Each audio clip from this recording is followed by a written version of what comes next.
guys, Spirit Guide Messenger po. Welcome back po. Okay guys, ngayon ang bibigyan ko po ng reading, ikaw Aries. So, yung request niyo po kung ano ba ang posibleng maganap sa February.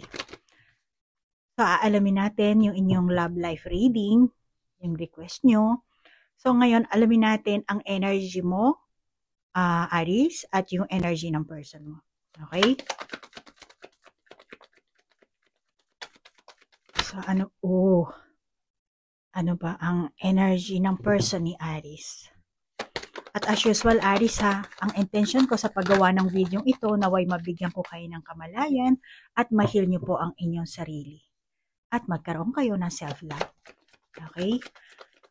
So, Aries, unahin natin ang energy ng person mo, Aries. Oops. Ayan. Wow, ang daming lumabas.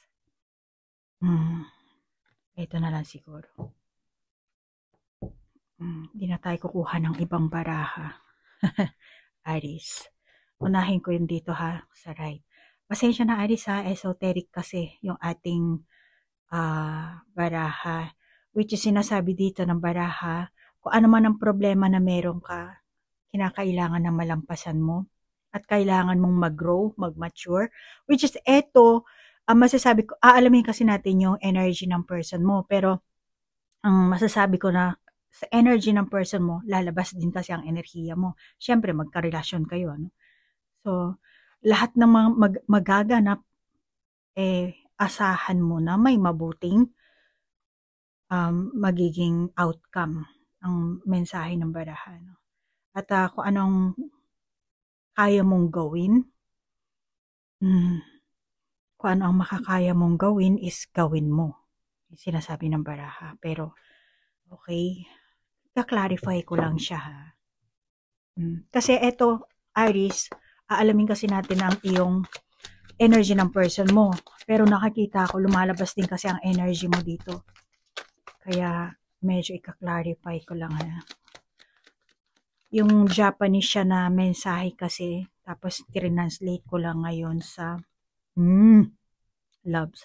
Translate ko lang sa Tagalog. Angel number 6. Okay. Alam nyo yung ibang tao, pag sinasabing 6, sinasabi nila evil number daw. No, hindi. Makitid lang ang utak nyo, kaya ganon. Kaya yung mga ibang Aries, hindi porket number 6, may lumabas sa inyong 6, mamalasin na kayo. Hindi,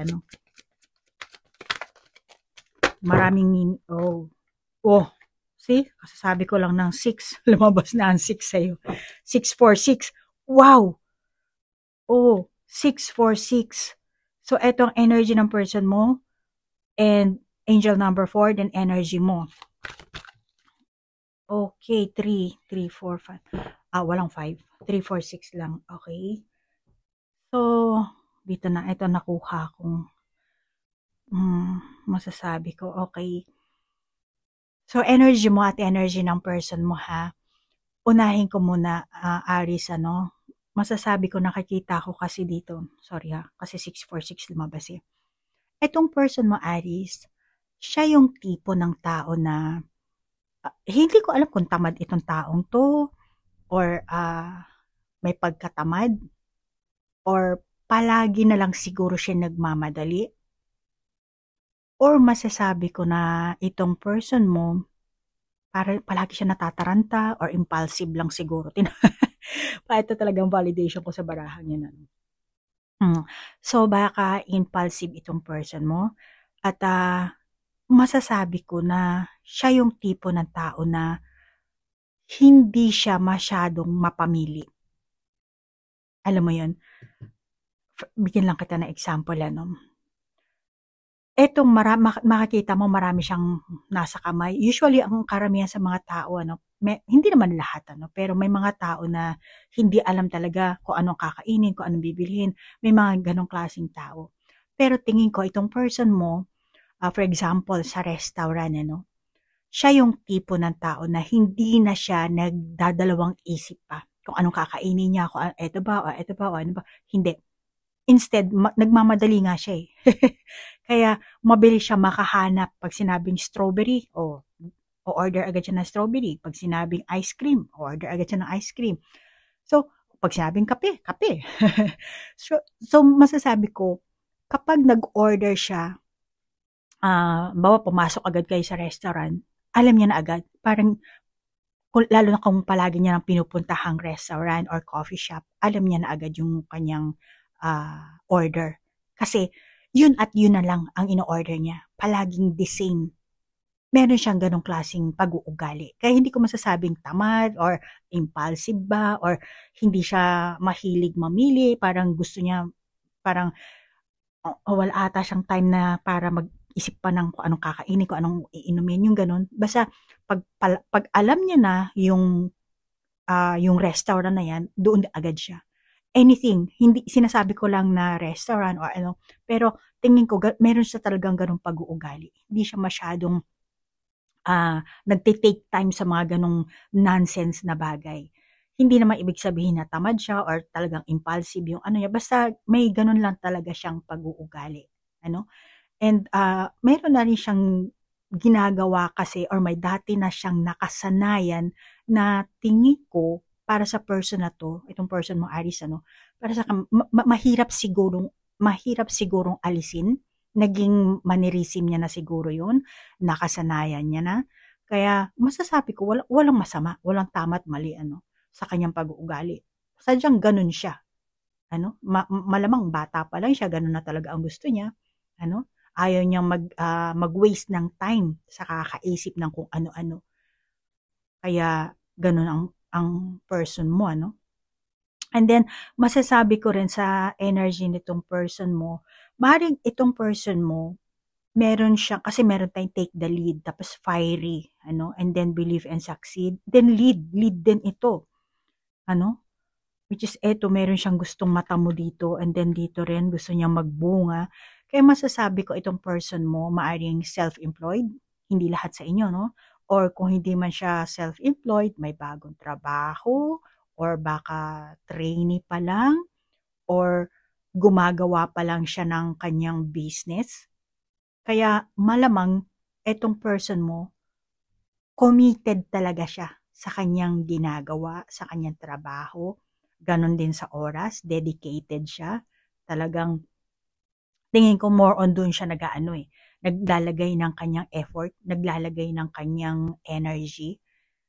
Tingin ko itong person mo, Aries, siya yung once na binigyan mo siya ng assignment, talagang pag-aaralan niya. Alam mo yun? Ganun siya eh.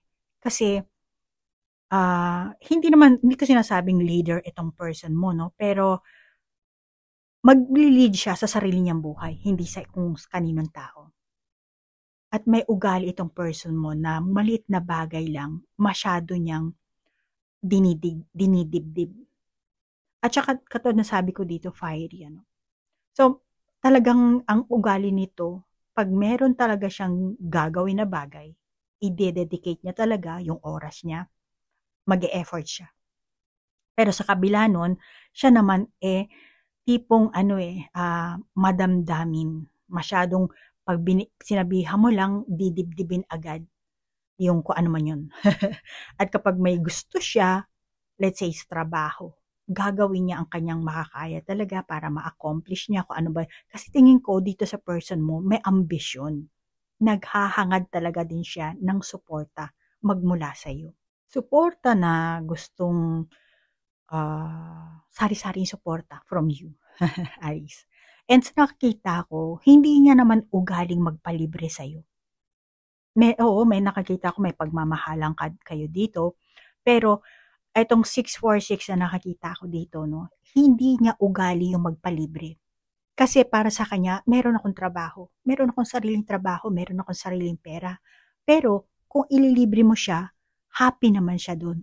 Parang mas doon niya mararamdaman yung love mo. Kaya nga, number 646 yan. Hindi maring masabihin mong mirroring, pero 646. And then meron tayong angel number 3. Baka yung iba sa inyo, baka itong person mo, high standard. Or ikaw mismo, Aris, pinoprotektahan mo ang person mo para magkaroon din talaga siya ng high standard. Yung iba sa inyo, no, hindi lahat. At tingin ko, ang energy ng person mo, no, itong buwan na to, kailangan niyang magtrabaho ng husto, ng ganap, na kumbaga tumuon siya sa mga kanyang gawain, ano, kung ano ba yung ginagawa niya. Kaya malamang na magkakaroon kayo ng konting problema. Problema as in problema sa oras. Ano? Pero hindi ibig sabihin na negative sign yan. Ano? Kasi nga, malamang na itong person mo maging busy. Yung mga ganong klaseng sitwasyon nyo, no? This coming February, magaganap ito. Kaya, hindi laging, kumbaga, hindi ko sinasabing negatibo. Kung sa mga nakaraang buwan, may sunod-sunod na negatibo na ganap sa inyo, pero ito, hindi ko naman sinasabing negatibo ang magiging sitwasyon nyo. Ang mensahe lang kasi ng baraha, nangangahulugan lang na ito ang time na dapat magsikap itong person mo para magkaroon siya ng maging mahusay na kung ano man ginagawa niya na bagay. Maaring trabaho or hobby, kung anong activities ang meron siya, hindi ko alam. Ikaw nakakaalam yan.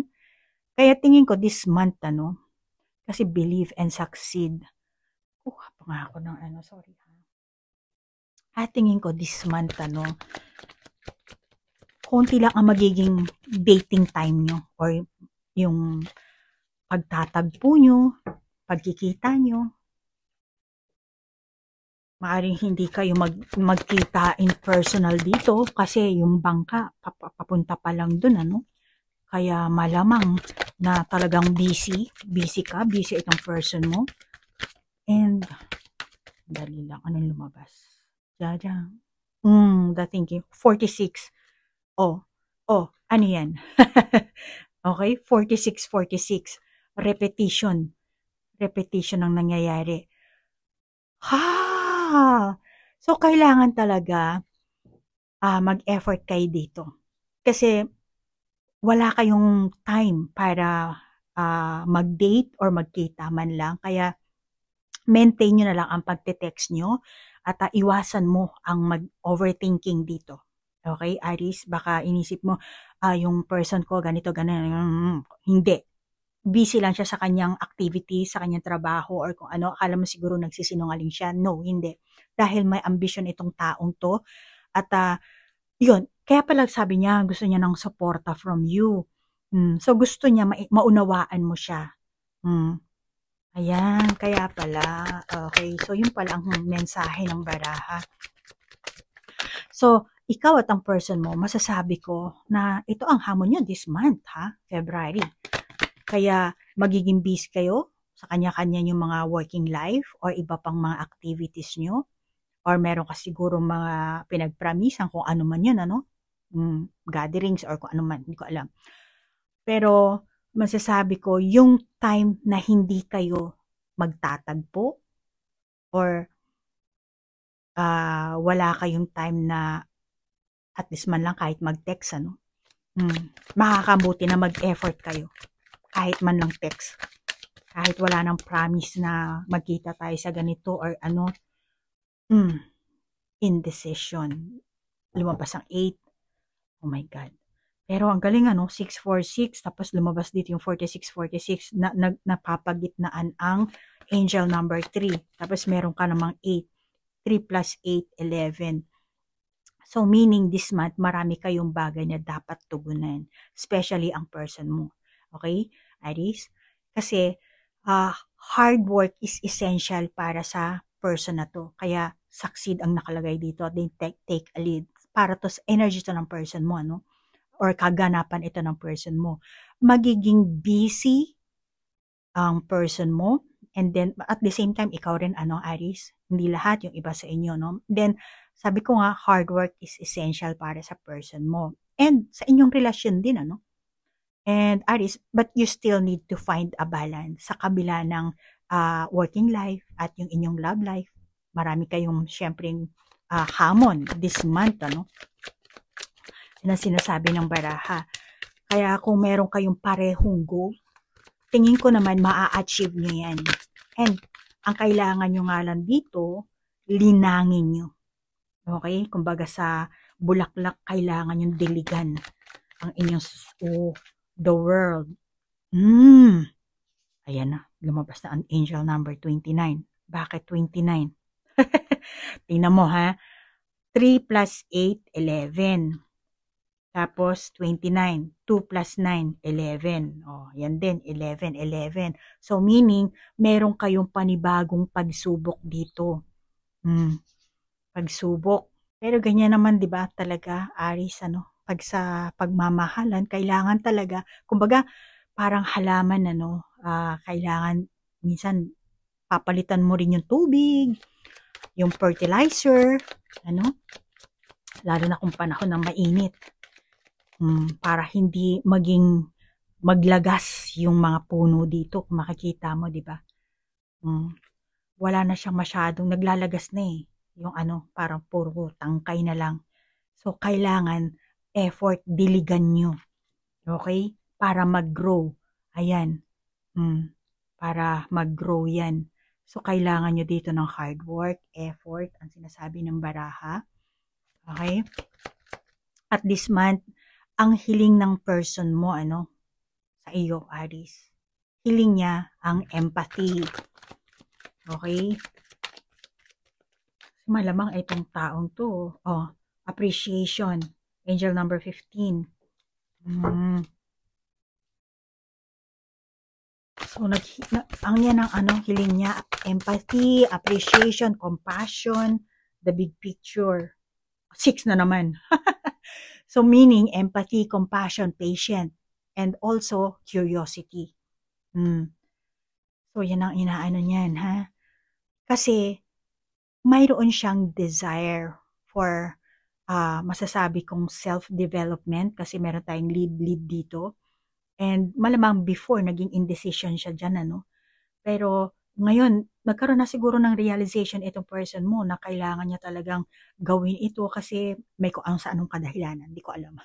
Hindi na natin hahalukayin. Pero, syempre, hindi naman ito reading sa iisang Aries lang, ano? Kaya kayo nang bahalang mag-adjust. Pero sa nakakita ko, itong person mo, meron talaga siyang desire for self-improvement talaga. Ano? At yun ang nais niyang maunawaan mo. And kapag naunawaan mo siya, parang very thankful siya sa ganun. 25. You are worth it. Keep your dreams alive. Okay, so tingin ko Aries, gusto ng person mo kasi maging proud ka rin sa kanya. Bilang isang karelasyon. Kasi alam mo, para sa person mong to, no, kapag kung, syempre magkarelasyon kayo, hindi ko alam kung anong klaseng relasyon ang meron kayo, no, pero, ang gusto niya, maging proud ka sa kanya. Bilang isang asawa, karelasyon, boyfriend, girlfriend, or ano man. Kasi para sa kanya, kung tataas ang kanyang standard, tataas ka din. Kasi magkarelasyon kayo eh. Yung image niya, image mo rin. At yun ang hiling niya. Yun ang gusto ng person mo. Alam mo? Yan ang wini-wish niya eh. Oh. Yung enerhiya niya, mapupunta rin sa'yo. Kaya hindi lang, kaya kung ano man ang ambisyon na meron siya, hindi lang para sa akin yun, Aries, para sa ating dalawa. Or para sa ating magpapamilya. Yun ang ano nito. Yun ang kanyang ambisyon. Kaya, ang tanging hiling nito, kumbaga, suporta magmula sa iyo, maunawa. Kaya, Aries, kumbawa, February, ano, tapos nagtaka ka, bakit busy itong person mo, walang contact, walang ganito, ganyan. Isipin mo na lang, or kahit man lang text, ano, or unawain mo muna, baka hindi niya pa masabi-sabi sa'yo, pero eto ang enerhiya ng person mo. Ano, malamang na stress na rin ito, dahil syempre, kumbaga, inaanuhan niya yung sarili niya, no? Nag-aano siya. Maring siya rin mismo pinipressure niya ang sarili niya dahil sa kanyang ambisyon, ano? Pero yung iba sa inyo, no, itong person mo, maaari mong makita na mukhang nagtataka pa rin sa'yo. Kahit sa lahat ng oras na magkasama kayo, yung iba sa inyo, no? Para kasi sa person mo, Aries, ano, mayroon pa siya mga bagay or bagong aspeto na natutuklasan sa'yo. Kaya kahit na sabihin mo, mag-aano pa siya, ganyan, matagal na kami magkarelasyon. No, hindi. Ano, meron pa rin siyang ganong klaseng nararamdaman or natutuklasan or yung iba sa inyo baka nasa ligawan stage pa lang kayo. Tapos araw-araw naman kayo magkasama. Tapos kung titingnan ka niya ng husto, may mga bago siyang aspeto na natutuklasan sa'yo. Parang, meron palang ganito si Aries, ganyan, ganyan, ganyan. Meron siyang ganong klaseng naiisip. Kaya Aries, malamang na itong person mo, tingin ko, maaaring hindi lahat sa inyo, pero na in love itong person na to nang dahil sa kabaitan mo, Aries. Maaring ikaw yung Aries na na-appreciate niya yung lahat ng ginagawa mo, yung pagkikare mo sa kanya. For example, hatid sundo, or kapag naglalakad kayo sa karsada, siya yung nasa bandang kalye, tapos itatabi mo siya para hindi siya dun sa kalye maglalakad. Ikaw yung sa bandang kalye para hindi siya mahagip ng tricycle or ng jeep or ng kotse. So, meron kang mga, para sa'yo siguro, kalkulado mo yung mga ganong klaseng diskarte mo. Pero para sa kanya, hindi niya alam yung ganun. Pero meron siya natutuklasan, pero natutuwa siya, na-appreciate niya na meron ka palang ganong klaseng pagkikare sa kanya, yung kabaitan mo. So, natutuwa siya. Sa kabila ng yung mga, siguro, yung iba sa inyo na parang bistado niya na rin yung diskarte mo, pero still na-appreciate niya pa rin yun. Kasi nararamdaman niya na, pinapahalagahan pala ako ni Aries. Kaya kung ano man ang ginagawa mo na sinadya mo man or hindi, kinalculate mo yon or hindi, still na-appreciate niya yon. So Aries, alamin natin ang iyong enerhiya dito ngayon. So ikaw Aries, alamin natin kung anong enerhiya ang meron ka this coming month. Ayan, may tatlong barahan ng tumalsik dito. Meron tayong, King of Swords. King of Swords siya na reverse. Okay. Reverse siya. And then, the Emperor. And then, Three of Pentacles. Pentacles sa mabas, talagang may connection talaga dito sa inyo sa pera, Tingin ko sa iyo, Aries, pareho talaga kayo na, kasi Pentacles, ganun din. Malamang ikaw rin meron ka ring dreams dito, lumabas. Fiery. Pareho kayong dito. Kaya masasabi ko dito, Aries, lumabas din. Okay. Dahil sa iyong kabaitan kasi, masasabi ko na, this month, kasi indecision ka rin, meron pang barahan na, sorry bababa lang natin ng konti dito. Kailangan pa natin makita ang iba pa nating mga baraha. So, Aries, masasabi ko na you are going to balance naman your decisions, At, decision o kaya naman priorities. At tingin ko naman sa'yo, ikaw Aries, you are willing to adapt naman. A-adapt mo yung kung anumang changes ang mangyayari sa buwan na to. Nakikita ko sa'yo ang pagiging flexibility mo. And flexibility ni Aries.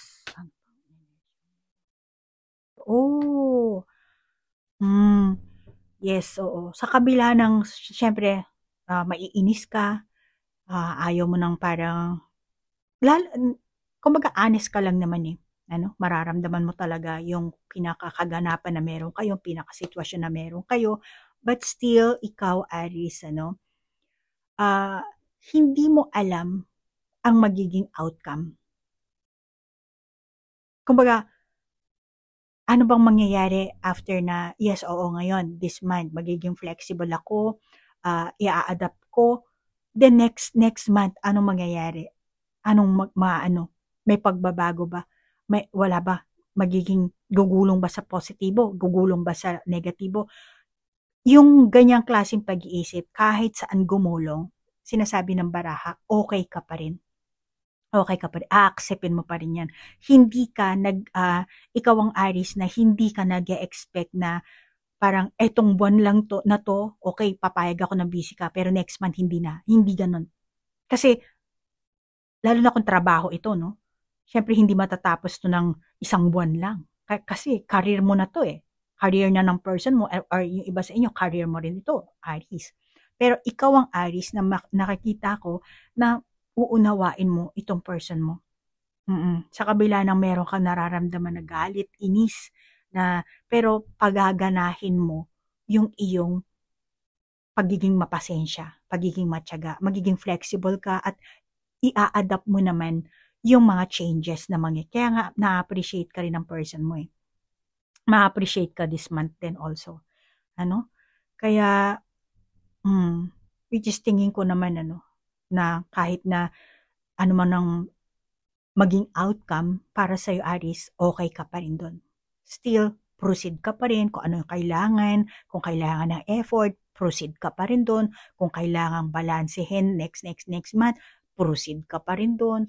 Kung ano ba ang mga kaganapan na dapat tugunan, proceed ka pa rin doon. Which is tingin ko, maganda yan, Aries. Maganda. Okay? So, this month, ang kaganapan kasi sa'yo, Aries, there is a possibility na magsisikap ka ng husto para panatilihin mo ang dalawang aspeto sa iyong buhay. Okay? Sa isang perpekto at pino, tinan mo naman yung mga barahan natin, pino. Okay? Pinong balanse. Pinong pagbabalanse. Ang masasabi ko, there are two factors that you are deeply concerned about this month, Aries. Maaaring hindi lahat sa inyo makaka-resonate sa sinasabi ko. Pero kayo na ang bahalang mag-adjust. Hindi ko alam, Aries, kung ano ang gender mo at yung gender ng person mo. Hindi ko alam kung mag-asawa na kayo or mag-boyfriend-girlfriend or nasa ligawan stage pa lang kayo or wala kayong label or hindi ko rin alam kung ilang taong kayo. Pero, sinasabi sa iyo ng baraha dito na mahalagang mag-adjust ka. Kaya yung two factors na sinasabi na ikaw talaga ang concerned dito, maaring career, maaring pera, maaring love, health, family, ikaw na bahalang mag-adjust dyan kung ano man yan. Pero kahit ano pa yan, kailangan mo talaga dito na balansehin. Kaya tingin ko naman meron ka ganong klaseng energy, magiging flexible ka naman. Kung sa tingin mo wala, mahirap dahil meron tayong red color na baraha dito, then dito rin mukhang nag-iinit ka. So kailangan pagganahin mo sa February ang pagiging adaptability mo, flexibility mo. Okay? Balansehin mo. Kasi meron kang two major factors na kailangan mo talagang gampanan.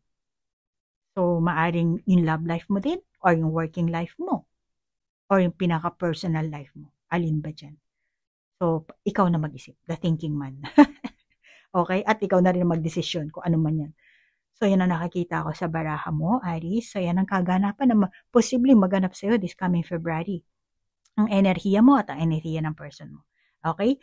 So, Aries, after nito, meron lang ako konting i-explain. At kung ikaw ang Aries na spiritually awakened na, nire-recommend ako na panoorin mo.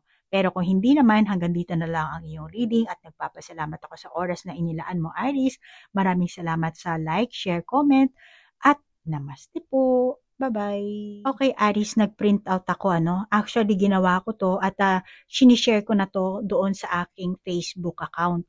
So, gusto ko lang explain sa inyo kung ano ang pinagkakaiba talaga ng spiritual eye at yung taong may third eye na eto, babalikan natin yung last time na itinuro ko sa inyo. Okay? So, sabi ko sa inyo Aries, especially doon sa mga Aries na tinatahak na ang mundo ng spirituality, meron kayong calling or baka yung iba sa inyong Aries, kayo din mismo ay chosen one. Okay? So, Aries, kung ikaw ang chosen one, tinatahak mo ng spiritual awakening, yung spiritual journey mo na para sa ito. Okay? Kung hindi naman, pwede na, babay na. Okay? So, Aries, sabi ko sa inyo, di ba, ang spiritual eye at ang third eye, malaki talaga ang pagkakaiba para sa akin. Bakit? Kasi kailangan mo talagang ma-align itong 7 chakra mo. At each chakra, kailangan talagang maano to, ma-awaken mo to, ma-activate mo to. Kasi dito kasi dadaloy ang life force energy, dito ang which is yung kundalini nga ano. Ngayon, every chakra kasi meron kasi tayong karma, meron tayong trauma, which is naandito kasi sa lower part yung ating inner child, yung trauma natin na kailangan nating ma-heal. Okay? So yung ibang may third eye, meron lang silang third eye, kaya ganito, tatlo ang mata nila. Pero ang taong may spiritual eye, lahat yan na-activate na, umabot na sa sahasrara, I'm sorry, ganito ang pagkakaiba. Meron kang makikitang liwanag talaga dito. More on yung energy mo kasi nasa higher vibration ka. Yung iba hindi nila namamalayan yan kasi panatag ang pag-flow ng kanilang energy. But still, kailangan mo pa rin dito ma-heal yung iyong trauma. Okay? So marami kang may experience bawat stages na yan. Hindi ganon kadali na pa-open ang third eye. Tapos, ano na ako, magaling na ako, may kapangyarihan na ako, nakakita ako na ang ibang mundo. No. Malamang na napaglalaroan ka lang or pinasok ka na ng demonyo. Pero ang pinaka-ano dito, kasi dito ang bliss. Dito ang divine. Kaya pag na-open mo na ang heart mo, divinely guided ka na dyan automatically. So, kailangan dito unahin mo yung lower chakra mo para tinan mo, malaki ang pagkakaiba. Diba? Eto, madilim. Hindi klaro ang makakita mong mga vision dito.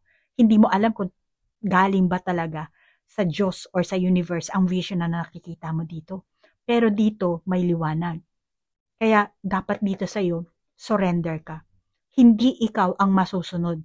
Hindi porket may third eye ka, ikaw ang masusunod, makikita mo ang lahat, gagawin mo ang lahat, mangkukulam ka kung anong, etc., etc. No. Dahil ikaw ay spiritually awakened at mataas na ang iyong vibration frequency, you are divinely guided na, then hindi ikaw, yes, pwede ka mag-manifest na kung anong gusto mo, gumawa ka ng affirmation, mag-request ka sa universe, mag-command ka, okay yun. Pero, hindi ka tulad ng may third eye lang, hindi lahat magiging klaro. Okay? Kaya, yung mga Aries na gusto nyo magpa-open ng third eye, ang naakala nyo, makakita nyo yung iba, yung namatay nyong tatay, yung namatay nyong mga kusino man, akala mo ganon, hindi, nagkakamali ka. Lalo ka lang maliligaw. Kaya ang kailangan mo dito, ma-cleanse mo to. Yung mga trauma mo dito, ma-heal mo.